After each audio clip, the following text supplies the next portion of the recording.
Hello and good morning to all. Welcome to your computer class. Well, we are discussing our third chapter, cyber ethics, and it is the sixth part of our chapter. Well, today in this part, we have to discuss about terms and definitions related to open source software. Fine. In the previous class, we have discussed about open source, FOSS, and FLOSS. Today in this class, we have to discuss all the terms and definitions which are related to this term, OSS or open source softwares. Now let's begin. Well, in the previous class we have closed our video with this slide. Well, in this slide I have taught you about the difference of OSS and FLOSS. Well, in general this OSS, FLOSS and FOSS, these are three related terms. Fine. Well, in these three terms, OSS stands for open source software, FOSS stands for free and open source software, and FLOSS stands for free, libre, open source software. Fine. Here this OSS is a type of open source software which can be free or paid. Whereas in a FOSS, the software is generally free in nature. It means for that you don't have to pay anything. And in this FLOSS, the software is free, but some of its services can be paid also. But it gives you a freedom to use it freely without any difficulty. Now let's read and revise this concept first, and then we will read all the other terms. Definitions. Well, after understanding the term free and open, now we have to discuss some important terms which are related to open source.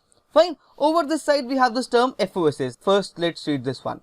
The term free and open represents a differing emphasis on importance of freedom or technical progress. Fine. Where this free is for freedom and this open is for technical progress. Fine. Well, wherever you find this term free, it means you don't have to pay money for that. But if in case you are finding this term open source, it means you will be getting the codes of that software. Fine. In general, in all the free softwares, you don't have to pay money. It means वहाँ पे हम लोगों को कुछ भी pay नहीं करना पड़ता है. Whereas for all the open source softwares, you will get the source code. Fine. यहाँ पर हम लोगों को सोर्स कोड मिल जाता है. इट मीन्स हम लोग मॉडिफिकेशंस करके अपना खुद का सॉफ्टवेयर बिल्ड कर सकते हैं. फाइन. ये दो अलग अलग चीजें होती हैं भाई, तो we have to just differentiate them very easily. और इसका डिफरेंस बहुत इजी है लर्न करना, तो you have to keep this in your mind. Now we have to discuss our first term as OSS and FLOSS. First term हम लोगों का आज का है कि भाई आखिर ओएसएस एंड एफएलओएसएस क्या होता है.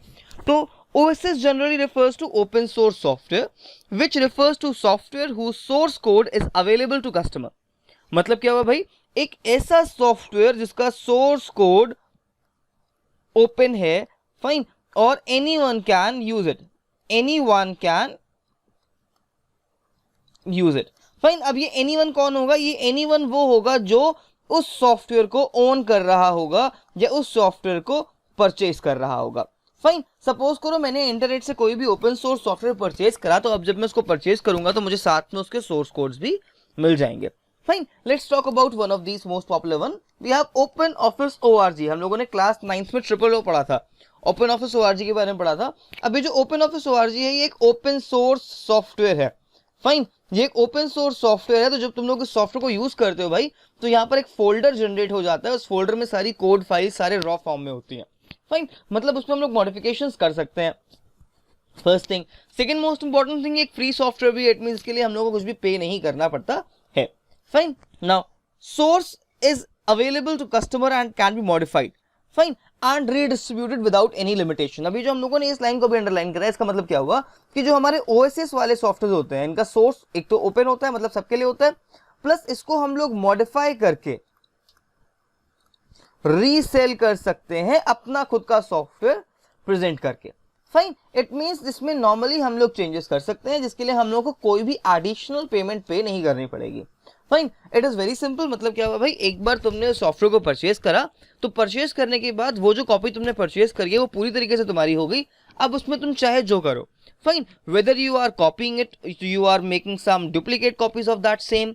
Fine. Whether you are making changes on that. अगर एक बार परचेज करा है तो वो सॉफ्टवेयर तुम्हारा है और तुम्हारे पास पूरी फ्रीडम है, उसके साथ तुम जो चाहो वो कर सकते हो. फाइन. Without any problem. अब जितने भी हमारे ओपन सोर्स सॉफ्टवेयर होते हैं, जनरली ये जो ओपन सोर्स सॉफ्टवेयर होते हैं, इनमें से कुछ होते हैं पूरी तरीके से free, whereas for some we have to pay a nominal fee.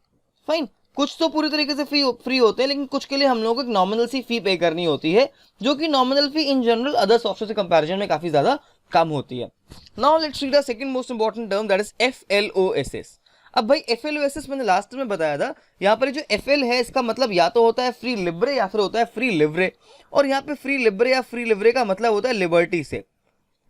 Liberty यानी कि यहाँ पर मतलब हम लोगों का है फ्रीडम से। फाइन, यहाँ पर फ्रीडम का एक बड़ा ही इंपॉर्टेंट टर्म यहाँ पर आता है। Here we use one phrase, that phrase is freedom of speech not freedom of beer। Fine, मतलब फ्रीडम ऑफ स्पीच का मतलब क्या हुआ कि हम लोगों को सॉफ्टवेयर यूज करने के लिए मिलता है।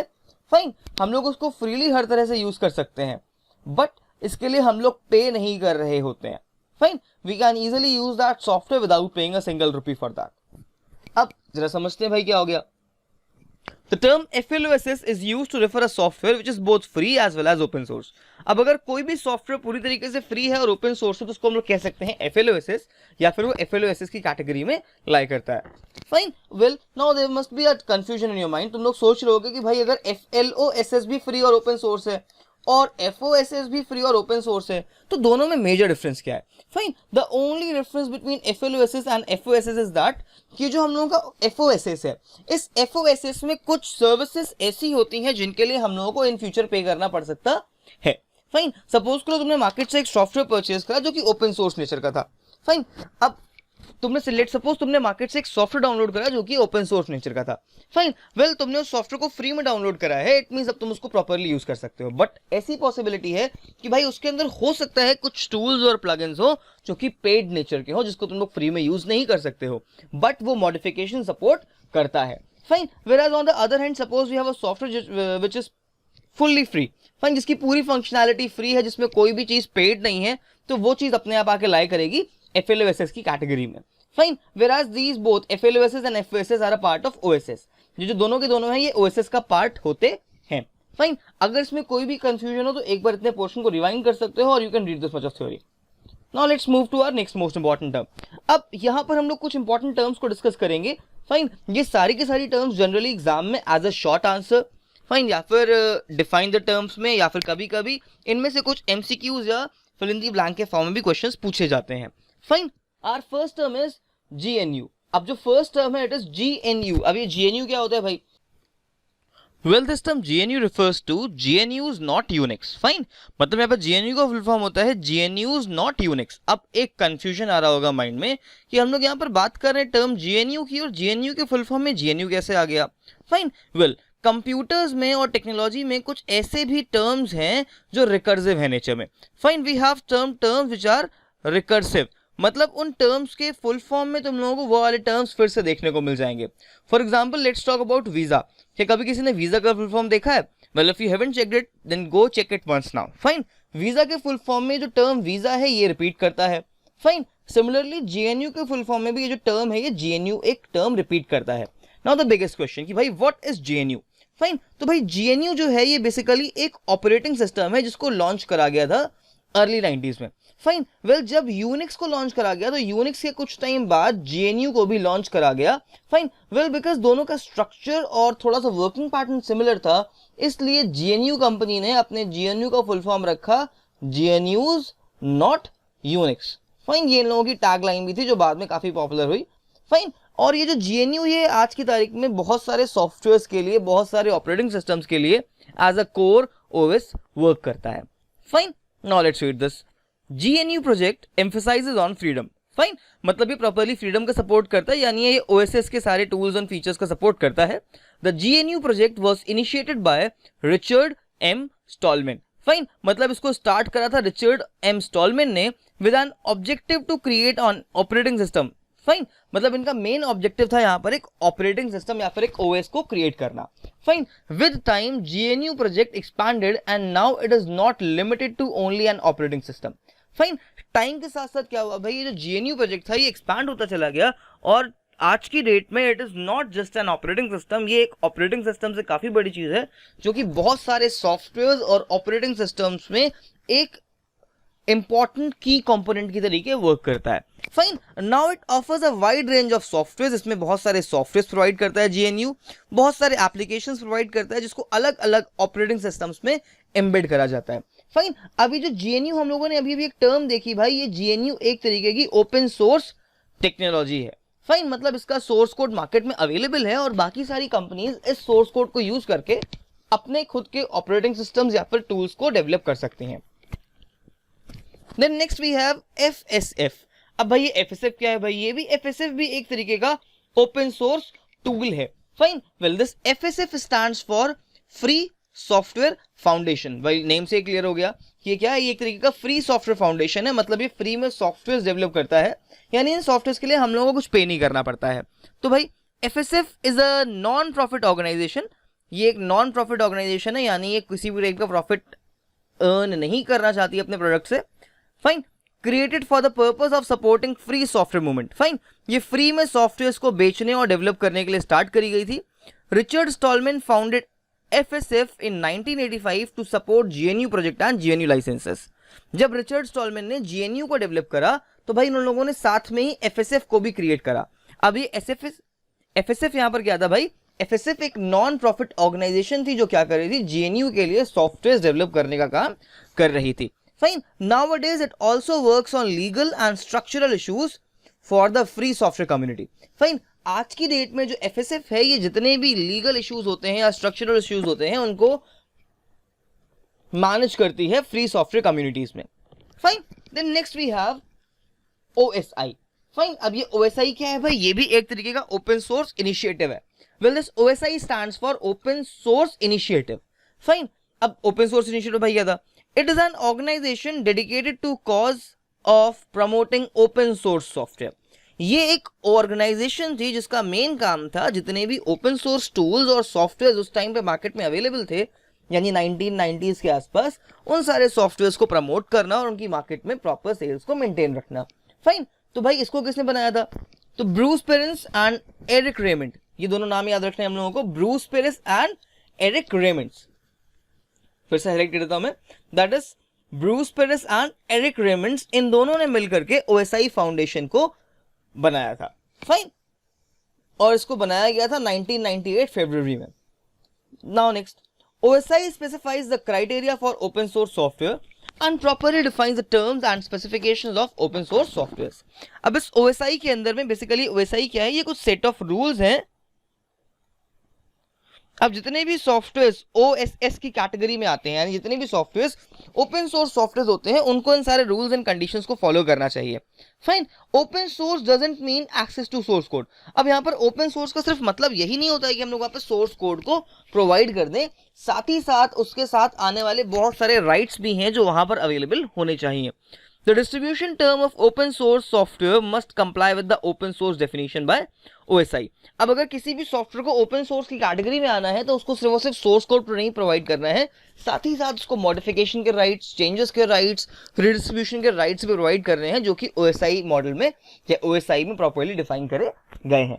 Fine, now our next term is freeware. अब भाई ये फ्रीवेयर क्या है, तो भाई इसका नाम क्या है, फ्री, और फिर आगे लिखा हुआ है वेयर, यानी ये क्या हो गया, कुछ तरीके के फ्री सॉफ्टवेयर। फाइन, तो हम लोग यहाँ से नेम से ही समझ सकते हैं, free software. The term freeware is generally used for softwares. Freeware का इस्तेमाल करते हैं हम लोग सॉफ्टवेयर्स के लिए जो कि कैसे होते हैं, बिल्कुल फ्री ऑफ कॉस्ट, यानी जिसके लिए हम लोगों को कुछ भी पे नहीं करना पड़ता है। First thing. Second most important thing, इसमें हम लोगों को शेयरिंग का फीचर मिलता है, यानी यहाँ पर हम लोग अपने सॉफ्टवेयर को शेयर कर सकते हैं, हम लोग इनकी कॉपीज क्रिएट कर सकते हैं, बट यहाँ पर चेंजेस अलाउड नहीं होते हैं, आज यानी कि जो मॉडिफिकेशंस हैं वो फ्रीवेयर्स अलाउ नहीं करते हैं। Fine, but not modifications and whose source code is not available. यानी भाई फ्रीवेयर क्या हो गए, फ्रीवेयर कुछ फ्री सॉफ्टवेयर हैं। What are these are free software, fine, without source code and without modifications. मतलब यहां पर मॉडिफिकेशन और सोर्स कोड नहीं मिलता है हम लोगों को, बट ये फ्री सॉफ्टवेयर होते हैं, इसके लिए हम लोगों को कुछ पे भी नहीं करना पड़ रहा होता है। Okay, freeware should not be mistaken for open source software और फ्री सॉफ्टवेयर। फाइन, इनको हम लोगों को free software open source software की कैटेगरी में नहीं रखना है, बट बिकॉज ये रिलेटेड टर्म थी इसलिए इसको हम लोग यहाँ पर डिस्कस कर रहे हैं। Fine, well, freeware is distributed in binary form. Freeware को हम लोग शेयर करते हैं बाइनरी के फॉर्म में, यानी ये इजी टू कंपाइल सॉफ्टवेयर हो जाता है हमारे कंप्यूटर्स के लिए, विदाउट एनी लाइसेंसिंग। यहाँ पर कोई भी लाइसेंस नहीं चाहिए होता है। In some instances, the right to use the software is limited to certain type of users। कभी कभी क्या होता है भाई, ये जो फ्रीवेयर होते हैं ये कुछ ऑर्गेनाइजेशन या फील्ड तक का ही स्पेसिफाइड होते हैं, यानी ये सबके लिए नहीं बनाए जाते हैं, ये किसी स्पेसिफिक फील्ड के लिए बनाए जाते हैं। फाइन, जैसे कि कुछ प्राइवेट कंपनीज या फिर कुछ नॉन कॉमर्शियल कंपनीज के लिए। Let's talk about internet explorer. तो भाई जो इंटरनेट एक्सप्लोरर है ये एक टाइप का फ्रीवेयर सॉफ्टवेयर है जिसको कोई भी फ्री में डाउनलोड कर सकता है, बट इसका सोर्स कोड मार्केट में नहीं अवेलेबल है, first thing. Second most important thing, इसमें मॉडिफिकेशंस भी अलाउड नहीं करे जाते हैं। Fine, then next we have W3C। अब ये सबसे इंपॉर्टेंट टर्म है भाई कंप्यूटर की, और इसको हम लोग लगभग 2 बार पढ़ चुके हैं। फाइन, जो हम लोग के फर्स्ट 2 चैप्टर्स थे इंटरनेट सर्विसेज और इंटरनेट बेसिक्स, उसमें हम लोगों ने एक टर्म पढ़ी थी वर्ल्ड वाइड वेब। तो जो वर्ल्ड वाइड वेब है इसको हम लोग कहते हैं W3। फाइन, और यहां पर C का मतलब होता है कंसोर्टियम। तो भाई W3C का फुल फॉर्म हो गया वर्ल्ड वाइड वेब कंसोर्टियम। और ये क्या बताता है भाई, वर्ल्ड वाइड वेब कंसोर्टियम के अंदर कुछ रूल्स डिफाइन करे गए हैं जो कि सारे वेब बेस्ड सॉफ्टवेयर यानी इंटरनेट पे चलने वाले सॉफ्टवेयर के लिए अप्लाई होते हैं। Fine, world wide web consortium is responsible for producing the software standard for world wide web, यानी इंटरनेट के लिए जितने भी सॉफ्टवेयर स्टैंडर्ड्स की रिक्वायरमेंट है वो सब डिसाइड करती है W3C। फाइन, इसको स्टार्ट करा गया था अक्टूबर 1994 में, जिसका बेसिक काम क्या था भाई कि हम लोग वर्ल्ड वाइड वेब को प्रॉपरली फुल पोटेंशियल के साथ यूज कर सकें, यहाँ पे अलग अलग तरीके के प्रोटोकॉल्स को डेवलप करा जा सके और एक नया इवोल्यूशन, फाइन, एक नया इवोल्यूशन मार्केट में आ सके। Fine, the world wide web consortium describe itself as follows. अब वर्ल्ड वाइड वेब ने खुद को क्या बताया, चलो उसको देखते हैं भाई। First thing, the world wide web consortium exists to realize the full potential of the web।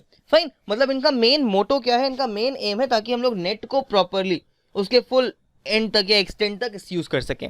Then next is W3C is an industry consortium that seeks to promote standards for the evolution of the web and interoperability between www products by producing specifications and reference softwares। मतलब क्या भाई इनका simple सा, इनका main motto क्या है भाई, जितनी भी चीजें वेब से रिलेटेड हैं उनको प्रोवाइड करना, उनमें चेंजेस को एक्सेप्ट करना और इसको मल्टीपल नोड्स से एक्सेसिबल बनाना। Although industrial members fund W3C, it is vendor neutral and its products are freely available to all. Fine, भाई इसमें जितने भी इंडस्ट्रियल मेंबर्स हैं यानी W3C से जुड़े हुए जितने भी मेंबर्स हैं, यानी कि सारी की सारी वेबसाइट्स और वेब सर्विसेज जो हम लोग यूज करते हैं भाई, ये सारी की सारी वेबसाइट्स और वेब सर्विसेज क्या है W3C के अंडर में आती हैं। यानी चाहे हम लोगों का फेसबुक हो या फिर वो गूगल हो, ये सब की सब चीजें किसके अंडर में आती हैं, W3C के अंडर में आती हैं, बिकॉज इन सबके आगे लिखा होता है www। तो ये सारी की सारी कंपनियां क्या करती हैं भाई, कुछ अमाउंट पे करती हैं www यानी वर्ल्ड वाइड वेब को, ताकि अपनी फंक्शनैलिटी को प्रॉपरली मैनेज कर सके। लेकिन ये फ्री ऑफ कॉस्ट है, यानी ये किसी भी कस्टमर से कुछ भी चार्ज नहीं करता है, यानी हम लोगों से, फाइन, यूजर्स से कुछ भी ये चार्ज नहीं करता है। Then next we have shareware. अब शेयर का मतलब हो गया जो शेयर कर सके और वेयर का मतलब हो गया सॉफ्टवेयर, यानी कोई ऐसा सॉफ्टवेयर जिसको हम लोग शेयर कर सकते हैं। Fine, whether you are purchasing it or downloading it for free, but इसको हम लोग क्या कर सकते हैं, शेयर कर सकते हैं। लेकिन अब सिर्फ यहाँ पे शेयर करने की बात चल रही है। फाइन, अब जो हम लोग का नेक्स्ट टर्म है इसका मतलब है शेयरवेयर, यानी यहाँ पे शेयरिंग अलाउड है, लेकिन हो सकता है ये फ्री होगा, हो सकता कि है ये पेड होगा, लेकिन यहाँ पर एक रिस्ट्रिक्शन है भाई। रिस्ट्रिक्शन क्या है कि यहाँ पर सोर्स कोड अवेलेबल नहीं होते हैं, first thing. And second most important thing, ये मॉडिफिकेशंस को सपोर्ट नहीं करता है, यानी सॉफ्टवेयर को मॉडिफाई नहीं कर पाओगे और सोर्स कोड अवेलेबल नहीं रहेंगे मार्केट में। Well, shareware is a software which is made available with the right to distribute copies, but it is stipulated that if one intends to use the software often after the certain period of time, then a license fee should be paid। मतलब भाई क्या हुआ, जितने भी शेयरवेयर्स होते हैं इनमें हम लोग इनकी कॉपीज बना के शेयर कर सकते हैं, लेकिन एक लिमिटेशन होती है, इसका एक टाइम पीरियड होता है, उस टाइम पीरियड तक का ये सॉफ्टवेयर फ्री रहता है, और अगर हम लोग उसको उस टाइम पीरियड के बाद यूज करते हैं तो हम लोग को वहां पर कुछ लाइसेंस के लिए फी पे करनी पड़ती है। Fine, well, shareware is not the same thing as free and open source. ये फ्री और ओपन सोर्स जैसा कुछ नहीं है, ये अलग है, बिकॉज फ्री और ओपन सोर्स में सोर्स कोड अवेलेबल था फ्रीली, बट यहाँ पर सोर्स कोड फ्रीली अवेलेबल नहीं है। Along with that it doesn't support the modifications, यानी मॉडिफिकेशंस भी यहाँ पर अलाउड नहीं है। अब क्वेश्चन आता है कि आखिर इसके पीछे का मेन ऑब्जेक्टिव क्या था। Well, the objective of shareware is to make the software available to try for as many users as possible. Fine, अब जो शेयरवेयर है इनका मेन ऑब्जेक्टिव होता है कि सॉफ्टवेयर को ज्यादा से ज्यादा यूजर्स तक का पहुंचाना। Let's take an example. Fine, well ये एग्जांपल अभी के लिए एप्लीकेबल नहीं है बट स्टार्टिंग में एप्लीकेबल था. जब स्टार्टिंग में व्हाट्सएप कंपनी लॉन्च हुई थी तो जो व्हाट्सएप है हम लोगों का, फाइन, ये व्हाट्सएप एक शेयरवेयर सॉफ्टवेयर था. फाइन, ये व्हाट्सएप एक शेयरवेयर सॉफ्टवेयर था, यानी इनिशियली इन लोगों ने सॉफ्टवेयर को फ्री में लॉन्च करा था. इसको हम लोग इजीली शेयर कर सकते थे, डिस्ट्रीब्यूट कर सकते थे अपने फ्रेंड्स के साथ में. बट उन लोगों ने क्या करा भाई, व्हाट्सएप के इंस्टॉल करने के 4 साल के बाद एक 54 रुपी पर मंथ का हम लोगों से, इंडियन से, एक एनुअल चार्ज इन लोगों ने डिमांड करा. फाइन, बट बाद में इसको हटा दिया गया था बिकॉज ये बाद में एक फ्री सॉफ्टवेयर में कन्वर्ट हो गया था. फाइन, तो जितने भी सॉफ्टवेयर एक टाइम पीरियड के बाद कुछ मनी मांगते हैं, इनको हम लोग काउंट करते हैं शेयरवेयर की कैटेगरी में. Fine, then next is copy lifted. अभी कॉपी लिफ्टेड भाई क्या होते हैं भाई? Copy lifted software is free software whose distribution term ensure that all the copies of all version carry more or less the same distribution terms. अब इसका simple सा मतलब क्या हुआ भाई, जितने भी कॉपी लिफ्टेड सॉफ्टवेयर हैं कैसे, ये सारे के सारे फ्री नेचर में होते हैं, यानी इनके लिए कुछ भी पे नहीं करना होता है. लेकिन इसके साथ एक रिस्ट्रिक्शन आती है भाई. रिस्ट्रिक्शन यहाँ पर क्या होती है भाई, कि all copies of the version carry more or less the same distribution terms. यानी अगर हम लोगों ने अपने किसी भी फ्री सॉफ्टवेयर में कोई भी मॉडिफिकेशंस करे हैं और अगर हम लोग उसको शेयर कर रहे हैं, तो जितनी भी कॉपीज हम लोग मार्केट में शेयर करेंगे उन सब में सिमिलर फीचर्स होने चाहिए. अलॉन्ग विद दैट हम लोगों को साथ में सोर्स कोड प्रोवाइड करना पड़ेगा, सारे लाइसेंस एग्रीमेंट टर्म्स भी प्रोवाइड करने पड़ेंगे. बट इसमें जितने भी अदर इंडिविजुअल्स जो इस सॉफ्टवेयर को यूज कर रहे होंगे, यानी जिसको हम लोग डिस्ट्रीब्यूट कर रहे हैं, वो अदर इंडिविजुअल्स यहाँ पर अपने मॉडिफिकेशंस नहीं कर सकते हैं. मतलब क्या हुआ भाई, कि भाई only once it can be shared और मॉडिफाइड. एक बार शेयर करने के बाद यहां पर मॉडिफिकेशन सेकेंड टाइम पे अलाउड नहीं है. Fine, this shields the program and its modified version from some of the common ways of making a program proprietary. Fine, मतलब क्या हुआ भाई, ये यूजर को एक अपना खुद का प्रोग्राम बनाने में हेल्प करता है और यहाँ पे एक प्रोप्राइटरी मेंटेन करने में हेल्प करता है. Then next we have the last term of this class, proprietary software. Fine, अब ये प्रोप्राइटरी का मतलब क्या होता है? Proprietary software is the software that is neither open nor freely available. Well, कुछ ऐसे सॉफ्टवेयर जो कि ना ही ओपन होंगे और ना ही फ्रीली अवेलेबल होंगे, these can be termed as proprietary software. Its use is regulated and further distribution and modification is either forbidden or requires special permissions by the supplier or vendor. Fine, जितने भी proprietary softwares होते हैं, because यहाँ पर एक ownership, fine, जितने भी proprietary software होते हैं यहाँ पर एक ओनरशिप का एग्रीमेंट होता है. फाइन, यहाँ पर एक ओनरशिप का एग्रीमेंट शेयर करा जाता है, यानी कि सॉफ्टवेयर को किसने डेवलप करा है उसका एग्रीमेंट यहाँ पर एक शेयर करा जाता है. फाइन, इसलिए इसको हम लोग फर्दर सप्लाई या फर्दर कॉपी या फर्दर मॉडिफाई नहीं कर सकते हैं. Fine, some codes of proprietary software is normally not available. मतलब जितने भी प्रोप्राइटरी सॉफ्टवेयर हैं इनका कुछ कोड अवेलेबल नहीं होता है. Fine, so these were some terms related to OSS. आज हम लोगों ने इस वीडियो में कुछ टर्म्स समझी हैं OSS से रिलेटेड. अपनी नेक्स्ट क्लास में we'll discuss about the license terms and license agreements. Fine, and by the next class only you will get the writing material of this chapter. Till then, stay safe, stay healthy, keep learning, and thank you for watching this video. Well, if in case you want to revise the previous class video, you will get this video over this side, and you will get the playlist of this class 10th videos over this side.